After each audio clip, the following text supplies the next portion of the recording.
നമസ്കാരം. മലയാളി വാർത്തയിലേക്ക് സ്വാഗതം.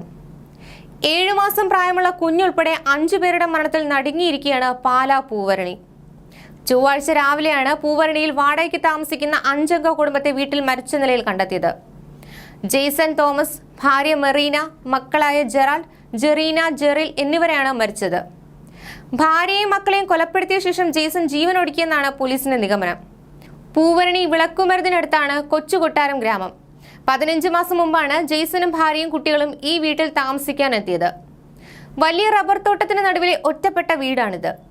കൂട്ടമരണത്തിന്റെ വിവരമറിഞ്ഞ് 100 കണക്കിന് ആളുകളാണ് ഇവിടെ ഇന്നലെ എത്തിയത്. തിങ്കളാഴ്ച പുലർച്ചെ 1 മണിക്ക് ശേഷമാണ് മെറീനയുടെയും മക്കളുടെ മരണം സംഭവിച്ചതെന്നാണ് മൃതദേഹങ്ങളുടെ പ്രാഥമിക പരിശോധനയിൽ വ്യക്തമാകുന്നതെന്ന് ഡിവൈഎസ്പി കെ സദൻ പറഞ്ഞു.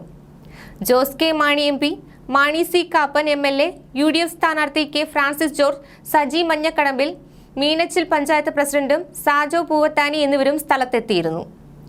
ഉരുളിക്കുന്നം സെന്റ് ജോർജ് പള്ളിയിൽ ഇന്നലെ വൈകിട്ട് 4 നടത്തിയ സംസ്കാര ചടങ്ങിൽ 100 കണക്കിന് ആളുകൾ പങ്കെടുത്തു. ഒരു കല്ലറയിൽ ജെയ്സന്റെയും മറ്റൊരു കല്ലറയിൽ മെറീനയുടെയും മക്കളുടെയും സംസ്കാരം നടത്തി. ഭാര്യയെ തലക്കടിച്ചു മക്കളെ ശ്വാസം മുട്ടിച്ച് കൊലപ്പെടുത്തിയ ശേഷം ജെയ്സൺ ജീവനൊടുക്കുകയായിരുന്നു എന്നാണ് പോലീസ് പറയുന്നത്. സാമ്പത്തിക പ്രതിസന്ധിയാണ് കാരണമെന്ന പോലീസിന്റെ പ്രാഥമിക നിഗമനം. ജെയ്സണും കുടുംബവും 15 മാസമായി വാടകയ്ക്കാണ് താമസിക്കുന്നത്. റബ്ബർ പാൽ സംഭരണ സ്ഥാപനത്തിൽ ഡ്രൈവറായി ജോലി ചെയ്യുകയാണ് ജെയ്സൺ. മരീന ഇളംകുളം കളരിക്കൽ കുടുംബാംഗമാണ്. BSc നഴ്സിംഗ് പൂർത്തിയാക്കിയിരുന്നു. മരീനയുടെയും കുട്ടികളുടെയും മൃതദേഹങ്ങൾ കിടപ്പുമുറിയിലെ കട്ടിലാണ് കണ്ടെത്തിയത്. ജെയ്സനെ തൂങ്ങി മരിച്ച നിലയിലും കണ്ടെത്തി. രാവിലെ 8ഓടെയാണ് സംഭവം പുറം ലോകം അറിയുന്നത്. ഭാര്യയെ തലക്കടിച്ച് കൊന്ന ശേഷമാണ് ജെയ്സൺ മക്കളെ ശ്വാസം മുട്ടിച്ച് കൊലപ്പെടുത്തിയതെന്ന് പോലീസ് പറയുന്നു. മരീന, ജെറാൾഡ് എന്നിവരുടെ കഴുത്തിൽ കയർ ഉപയോഗിച്ച് മുറുക്കിയതിന്റെ പാടുണ്ട്. മരീനയുടെ നെറ്റിയിലും ജെറാൾഡിന്റെയും തലയിലും ചുറ്റിക കൊണ്ട് അടിച്ചതിന്റെ അടയാളങ്ങളുമുണ്ട്. മുറിയിൽ നിന്ന് ചുറ്റിക കണ്ടെടുത്തു. ഇന്നലെ രാവിലെ 7-ന് സഹോദരൻ ജിൻസനെ ഫോണിൽ വിളിച്ച് വീട്ടിലേക്ക് എത്തണമെന്ന് ജെയ്സൺ ആവശ്യപ്പെട്ടിരുന്നു. ജെയ്സൺ ജോലിക്ക് പോകുമ്പോൾ ഭാര്യയ്ക്കും മക്കൾക്കും സഹായത്തിനായി സഹോദരനെയും ഭാര്യയും ഇടയ്ക്കിടെ വീട്ടിലേക്ക് വിളിക്കാറുണ്ടായിരുന്നു. ഇരുവരും ഇന്നലെ രാവിലെ 8ഓടെ എത്തിയപ്പോൾ വീടിന്റെ മുൻഭാഗത്തെ വാതിലിന് സമീപത്ത് നിന്ന് അകത്തേക്ക് നാട്ടുകാരെ കൂട്ടി വരണം എന്നെഴുതിയ കുറിപ്പ് കിട്ടി. തുടർന്നാണ് മൃതദേഹങ്ങൾ കണ്ടെത്തിയത്. വീടിനകത്ത് നിന്ന് 2 കുറിപ്പുകൾ കൂടി പോലീസിന് ലഭിച്ചു. ഒന്നിൽ അമ്മയുടെ അടുത്തേക്ക് പോകുന്നുവെന്നും ഫോൺ ചേട്ടന് നൽകണമെന്നും എഴുതിയിട്ടുണ്ട്. മറ്റൊന്നിൽ വീട്ടുടമയുടെ സാധനങ്ങൾ സഹോദരങ്ങൾക്ക് കൈമാറണമെന്നാണ് പറഞ്ഞിട്ടുള്ളത്.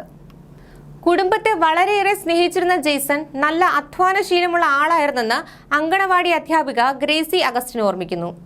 വീടിന് 250 മീറ്ററോളം ദൂരത്തിലാണ് ജെയ്സന്റെ മകൻ ജെറാൾഡ് പഠിക്കുന്ന കൊച്ചുകൊട്ടാരം അങ്കണവാടി. ചെറിയ കുട്ടികൾ ഉൾപ്പെടെ ഉണ്ടായിരുന്നതിനാൽ പലപ്പോഴും ഇവരുടെ വീട്ടിൽ പോരുന്ന കാര്യം ടീച്ചർ ഓർമ്മിക്കുന്നു. മെറീനയുമായി ഏറെ നേരം സംസാരിക്കാറുണ്ടായിരുന്നു. വീട്ടിൽ പ്രശ്നങ്ങളൊന്നും ഉള്ളതായി ഒരിക്കലും തോന്നിയില്ല. തിങ്കളാഴ്ച രാവിലെ ജെയ്സനാണ് ജെറാൾഡിനെ അങ്കണവാടിയിൽ കൊണ്ടുവിട്ടത്. വൈകിട്ട് കൂട്ടാൻ വന്നതും ജെയ്സനാണ്. ജോലിക്ക് പോയില്ലേ എന്ന് ചോദിച്ചപ്പോൾ ഉടമ എറണാകുളത്ത് പോയതിനാൽ ജോലിയില്ലെന്ന് മറുപടി നൽകി. മുഖം മ്ലാനമായിരുന്നു. ഏറെ നേരം സംസാരിക്കുന്ന പതിവുള്ള ജെയ്സൺ മറ്റൊന്നും പറയാതെ കുട്ടിയും കുട്ടി മടങ്ങി. അങ്കണവാടിയിലെ ആനുകൂല്യങ്ങൾ നൽകി. ഇത് വാങ്ങാൻ മടി കാണിച്ചിരുന്നു. എന്നാൽ നിർബന്ധിച്ച് നൽകുകയായിരുന്നു. പനി ഉണ്ടായിരുന്നു ജെറാൾഡിന്. രോഗവിവരങ്ങൾ ഹെൽത്ത് വർക്കറിനെ അറിയിച്ചിരുന്നു. മരുന്നുമായി ഇന്നലെ രാവിലെ പോകാനിരിക്കെയാണ് ദുരന്ത വാർത്ത അറിഞ്ഞതെന്നും ഗ്രേസി അഗസ്റ്റിൻ പറഞ്ഞു. 4-ന് പൂവരണി അങ്കണവാടിയിൽ കുട്ടികൾക്ക് പൾസ് പോളിയോ തുള്ളിമരുന്ന് നൽകാൻ മക്കളെയും കൂട്ടി ജെയ്സണും ഭാര്യയും എത്തിയിരുന്നു.